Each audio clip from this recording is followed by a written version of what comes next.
नमस्ते। कार्यक्रम में उपस्थित पूज्य संतगण, गुजरात के राज्यपाल आचार्य देवव्रत जी, मंत्रिपरिषद के मेरे साथी पुरुषोत्तम रूपाला जी, आर्य समाज के विभिन्न संगठनों से जुड़े हुए सभी पदाधिकारीगण, अन्य महानुभाव, देवी और सज्जनों, देश स्वामी दयानंद सरस्वती जी की 200वीं जन्म जयंती मना रहा है। मेरी इच्छा थी कि मैं स्वयं स्वामी जी की जन्मभूमि टंकारा पहुंचता, लेकिन ये संभव नहीं हो पाया। मैं मन से, हृदय से आप सबके बीच ही हूं। मुझे खुशी है कि स्वामी जी के योगदानों को याद करने के लिए, उन्हें जन जन तक पहुंचाने के लिए आर्य समाज ये महोत्सव मना रहा है। मुझे पिछले वर्ष इस उत्सव के शुभारंभ में भाग लेने का अवसर मिला था।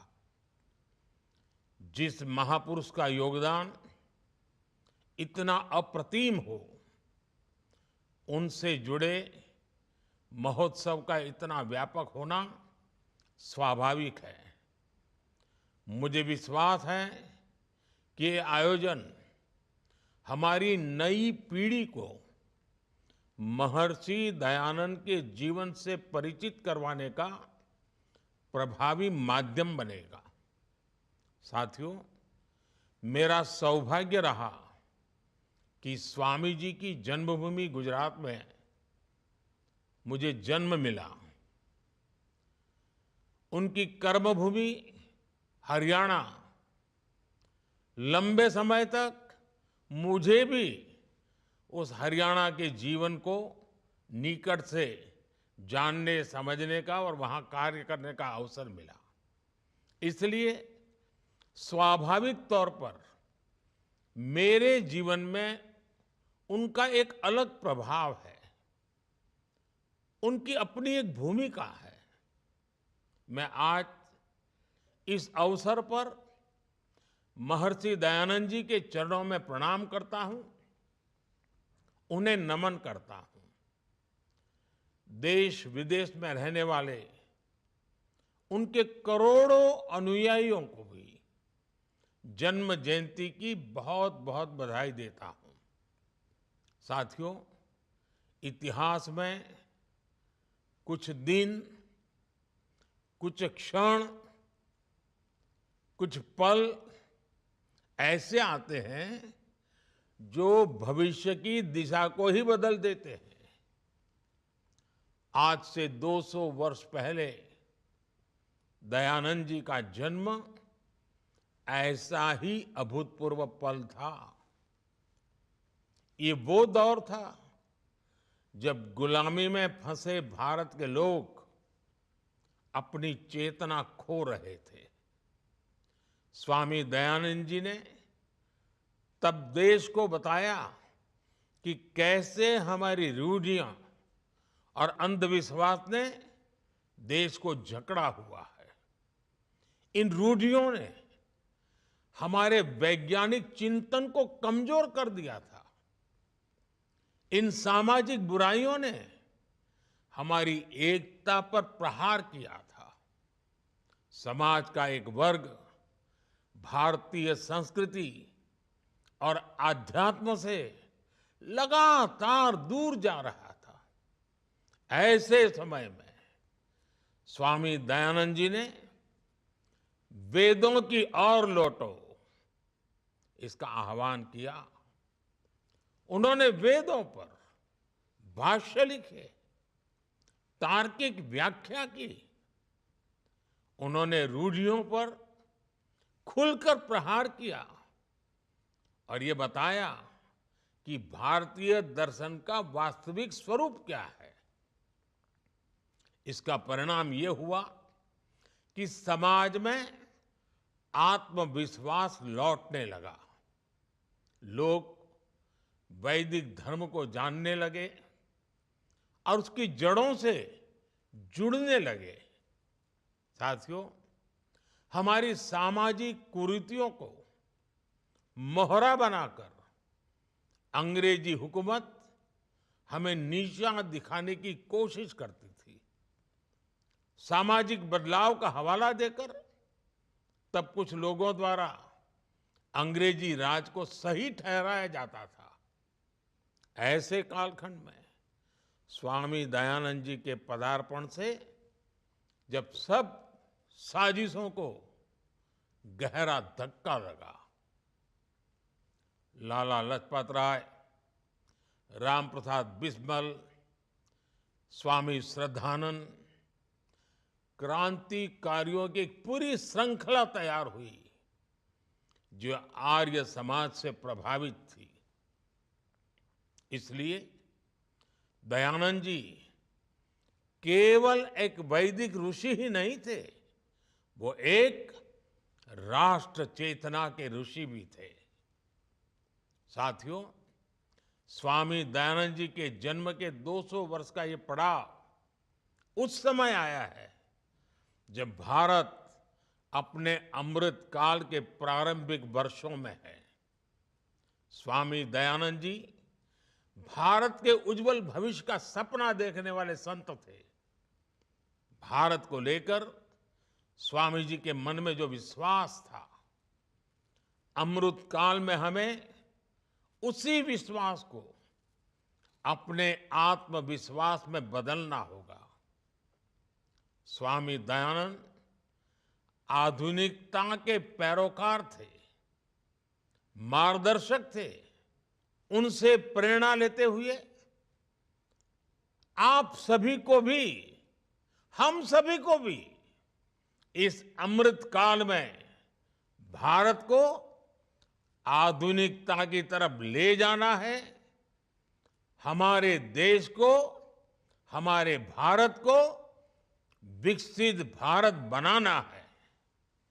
आज आर्य समाज के देश और दुनिया में 2,500 से ज्यादा स्कूल हैं, कॉलेज और यूनिवर्सिटीज हैं। आप सभी 400 से ज्यादा गुरुकुल में विद्यार्थियों को शिक्षित प्रशिक्षित कर रहे हैं। मैं चाहूंगा कि आर्य समाज 21वीं सदी के इस दशक में एक नई ऊर्जा के साथ राष्ट्र निर्माण के अभियानों की जिम्मेदारी उठाए। डीएवी संस्थान महर्षि दयानंद सरस्वती जी की एक जीती जागती स्मृति है, प्रेरणा है, चैतन्य भूमि है। हम उनको निरंतर सशक्त करेंगे तो ये महर्षि दयानंद जी को हमारी पुण्य श्रद्धांजलि होगी। भारतीय चरित्र से जुड़ी शिक्षा व्यवस्था आज की बड़ी जरूरत है। आर्य समाज के विद्यालय इसके बड़े केंद्र रहे हैं। राष्ट्रीय शिक्षा नीति के जरिए देश अब इसे विस्तार दे रहा है। हम इन प्रयासों से समाज को जोड़ें, ये हमारी जिम्मेदारी है। आज चाहे लोकल के लिए वोकल का विषय हो, आत्मनिर्भर भारत अभियान हो, पर्यावरण के लिए देश के प्रयास हो, जल संरक्षण, स्वच्छ भारत अभियान, ऐसे अनेक अभियान हो। आज की आधुनिक जीवन शैली में प्रकृति के लिए न्याय सुनिश्चित करने वाला मिशन लाइफ हो, हमारे मिलेट्स श्री अन्न को प्रोत्साहन देना हो, योग हो, फिटनेस हो, स्पोर्ट्स में ज्यादा से ज्यादा आना हो, आर्य समाज के शिक्षा संस्थान, इनमें पढ़ने वाले विद्यार्थी सब मिलकर के एक बहुत बड़ी शक्ति है। ये सब बहुत बड़ी भूमिका निभा सकते हैं। आपके संस्थानों में जो विद्यार्थी हैं, उनमें बड़ी संख्या ऐसे युवकों की भी है जो 18 वर्ष पार कर चुके हैं। उन सभी का नाम वोटर लिस्ट में वो मतदान का महत्व समझे, ये दायित्व समझना भी आप सभी वरिष्ठों की जिम्मेदारी है। इस वर्ष से आर्य समाज की स्थापना का 150वां वर्ष भी आरंभ होने जा रहा है। मैं चाहूंगा कि हम सब इतने बड़े अवसर को अपने प्रयासों, अपनी उपलब्धियां, उसे सचमुच में यादगार बनाएं। साथियों, प्राकृतिक खेती भी एक ऐसा विषय है जो सभी विद्यार्थियों को लिए समझना, जानना जरूरी है। हमारे आचार्य देवव्रत जी तो इस दिशा में बहुत मेहनत करते रहे हैं। महर्षि दयानंद जी के जन्म क्षेत्र से प्राकृतिक खेती का संदेश पूरे देश के किसानों को मिले, इससे बेहतर और क्या होगा। साथियों, महर्षि दयानंद ने अपने दौर में महिलाओं के अधिकारों और उनकी भागीदारी की बात की थी। नई नीतियों के जरिए, ईमानदार कोशिशों के जरिए देश आज अपनी बेटियों को आगे बढ़ा रहा है। कुछ महीने पहले ही देश ने नारी शक्ति वंदन अधिनियम पास करके लोकसभा और विधानसभा में महिला आरक्षण सुनिश्चित किया है। देश के इन प्रयासों से जन जन को जोड़ना, ये आज महर्षि को सच्ची श्रद्धांजलि होगी। और साथियों, इन सभी सामाजिक कार्यों के लिए आपके पास भारत सरकार के नवगठित युवा संगठन की शक्ति भी है। देश के इस सबसे बड़े और सबसे युवा संगठन का नाम मेरा युवा भारत, माय भारत है। दयानंद सरस्वती जी के सभी अनुयायियों से मेरा आग्रह है कि वो डीएवी शैक्षिक नेटवर्क से भी विद्यार्थियों को माय भारत से जुड़ने के लिए प्रोत्साहित करें। मैं आप सभी को महर्षि दयानंद की 200वीं जयंती पर पुनः शुभकामनाएं देता हूं। एक बार फिर महर्षि दयानंद जी को, आप सभी संतों को श्रद्धापूर्वक प्रणाम करता हूं। बहुत बहुत धन्यवाद।